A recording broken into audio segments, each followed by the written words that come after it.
어느새 울긋불긋 단풍잎이 여기저기 흩어져 있고 바람이 불어오면 낙엽비가 되어 우수수 떨어집니다. 색색의 마른 잎들이 길가에 나뒹굴어 밟으면 바사삭 소리를 내곤 합니다. 안녕하세요. 여러분과 함께하는 쌤, 오쌤이입니다.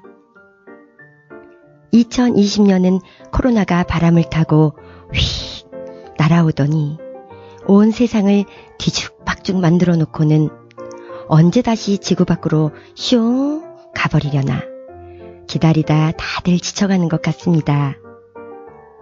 코로나가 가져온 이 시대에 지구에게 주는 메시지는 무엇일까 생각하게 됩니다. 코로나의 혼란 속에서 모두 잘 이겨내고 있나요? 아직 끝나지 않은 코로나가 더 이상 확산되지 않도록 우리 모두 정해진 수칙을 잘 지켜야 할 것 같습니다. 장애인 활동 보조 서비스라고 아시나요? 제가 지금 하고 있는 일인데요. 잘 아시는 분들도 있지만 모르시는 분들을 위해 간단하게 설명을 해드릴게요. 신체의 일부에 장애가 있거나 정신 능력이 원활하지 못해 일상생활이나 사회생활에 어려움이 있는 사람을 장애인이라고 합니다. 장애로 인해 활동하기 어려운 분들에게 보조를 통하여 일상생활을 원활히 할 수 있도록 지원하는 서비스입니다. 장애인 활동 지원 제도의 목적은 자립생활을 지원하고 그 가족의 부담을 줄임으로써 장애인의 삶의 질을 향상시키는 것이죠. 이렇게 우리나라도 복지가 아주 잘 되어 있답니다. 사회복지재단에서 조사한 결과 현재 우리나라의 인구 100명 중 약 5명은 장애인으로 이루어져 있다고 합니다. 비장애인도 사고나 질병으로 인해 장애를 갖게 되는 경우가 있는데 252만 명의 장애인 중 무려 90.5%가 후천성 장애인이라고 하네요. 장애인의 편견을 버리고 우리 모두 함께 할 때 따뜻하고 훈훈한 사회가 되겠지요.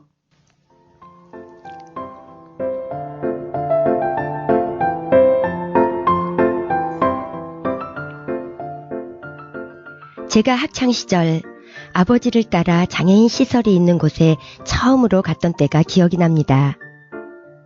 아버지께서는 큰 자루에 먹을 것을 담아서 가끔씩 어디론가 다녀오시곤 했는데요. 그날은 양파와 감자, 빵과 음료수를 잔뜩 챙겨 차에 실으시길래 아버지 어디 가세요? 하고 물으니 같이 가고 싶으면 차에 타거라 하셔서 궁금증이 생겨 땡큼 차에 올라타서 어디를 가는지도 모르고 아버지와 둘이서 드라이브를 하게 되었죠. 시내를 벗어나 논뚝길에 꼬불꼬불 인적이 없는 곳으로 한참을 간 후 도착한 곳은 집 한 채가 달랑 있는 곳이었습니다. 아버지는 양손에 양파와 감자 자루를 들고 저는 빵과 음료수를 들고 차에서 내렸죠.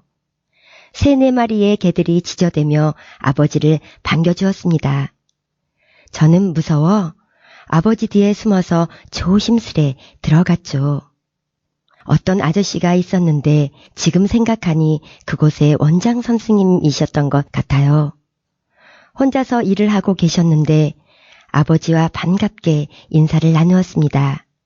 저도 어색하게 안녕하세요 하니 아버지께서 딸이에요 하고 저를 소개해 주셨습니다. 아버지는 익숙한 듯 아무렇지 않게 안으로 들어가셨고 저도 따라 들어갔습니다.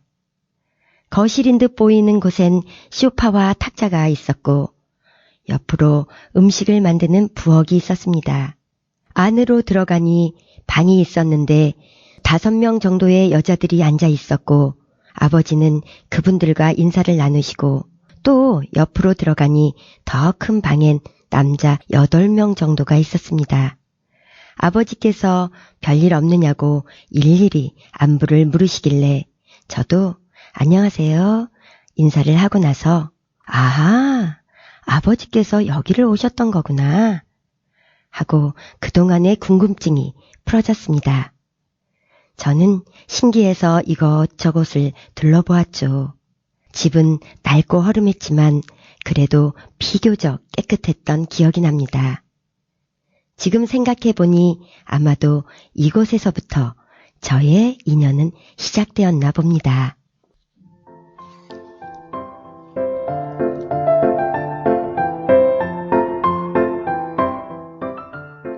2012년 2월 큰딸아이가 대학을 졸업하면서 등록금의 부담에서 벗어나 이제 모든 일을 정리하고 봉사활동이나 해야겠구나 하며 막연하게 벼룩시장을 뒤적이다 눈에 번쩍 들어오는 것이 장애인을 돌보는데 급여까지 준다는 광고를 보고 이런 게 있네?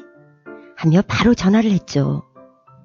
사는 곳이 어디냐고 묻기에 일산에 산다고 하니 장애인 종합복지관 전화번호를 알려주었습니다. 그렇게 고양시 장애인 종합복지관과 인연이 되었죠. 장애인 활동 보조사가 되기 위해 10만 원의 교육비를 내고 추위를 무릅쓰고 서울 은평으로 버스를 타고 물어물어 찾아가서 40시간 교육을 받던 때가 엊그제 같답니다.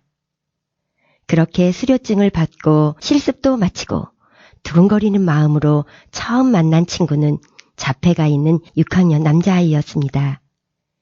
이 친구는 아무런 표정도 없고 말도 못하는 데다 계속 화장실만 가자고 하고 종이만 보면 찢어서 순식간에 먹는 바람에 저를 당황하게 만들었죠. 그렇게 한 달쯤 지나자 점점 화장실 가자는 얘기도 없어지고 저에게 씩 미소를 보여주기 시작했어요. 또 학교에 데리러 가면 좋아서 소리를 지르고 뛰며 반가움의 표시를 해주었지요. 그렇게 우리는 서로를 알아가며 단짝 친구가 되었답니다. 월요일이면 어머니께서 10시나 되어서 집에 오시는데 우리는 같이 밥도 먹고 좋아하는 동요 테이프를 듣기도 했지요. 옛날 얘기를 들려주며 재우다가 저도 같이 잠들어 그 친구의 어머니가 깨워주어 11시가 넘어서 집에 온 적도 있답니다.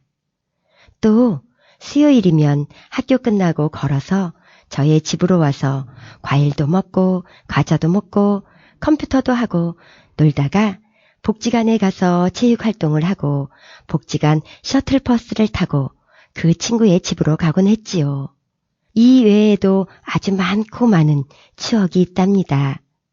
행복했던 일, 즐거웠던 일, 힘들었던 일, 아쉬웠던 일. 만남이 있으면 헤어짐이 있듯 우리는 저의 개인적인 일로 아쉬움을 뒤로하고 13개월의 단짝 친구로 지내다 헤어지게 되었답니다. 헤어진 지 1년이 훨씬 지나고 잊혀질 즈음 어느 날 오후에 있었던 일입니다. 저는 집에 있다가 밖에 볼 일이 있어 엘리베이터를 타고 내려갔어요.